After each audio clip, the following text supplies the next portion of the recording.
मरकुस 4:1 वह फिर झील के किनारे उपदेश देने लगा, और ऐसी बड़ी भीड़ उसके पास इकट्ठी हो गई कि वह झील में एक नाव पर चढ़कर बैठ गया, और सारी भीड़ भूमि पर झील के किनारे खड़ी रही।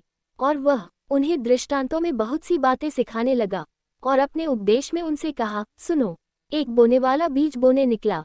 बोते समय कुछ मार्ग के किनारे गिरा और पक्षियों ने आकर उसे चुग लिया। कुछ पथरीली भूमि पर गिरा जहां उसको बहुत मिट्टी न मिली, और गहरी मिट्टी न मिलने के कारण जल्द उगाया, और जब सूर्य निकला तो जल गया, और जड़ न पकड़ने के कारण सूख गया। कुछ झाड़ियों में गिरा, और झाड़ियों ने बढ़कर उसे दबा दिया, और वह फल न लाया।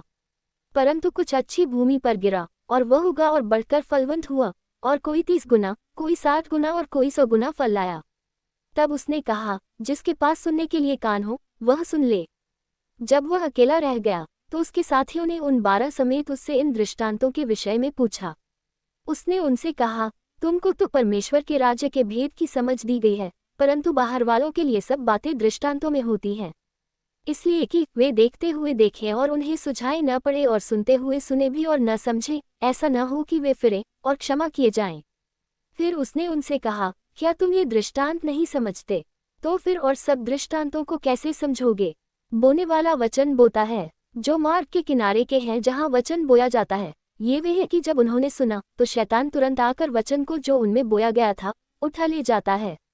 वैसे ही जो पथरीली भूमि पर बोए जाते हैं, ये वे हैं जो वचन को सुनकर तुरंत आनंद से ग्रहण कर लेते हैं, परंतु अपने भीतर जड़ न रखने के कारण वे थोड़े ही दिनों के लिए रहते हैं। इसके बाद जब वचन के कारण उन पर क्लेश या उपद्रव होता है तो वे तुरंत होकर खाते हैं।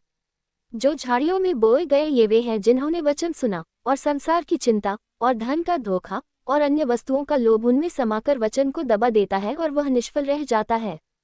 और जो अच्छी भूमि में बोए गए ये वे हैं जो वचन सुनकर ग्रहण करते और फल लाते हैं, कोई 30 गुना, कोई 60 गुना और कोई 100 गुना।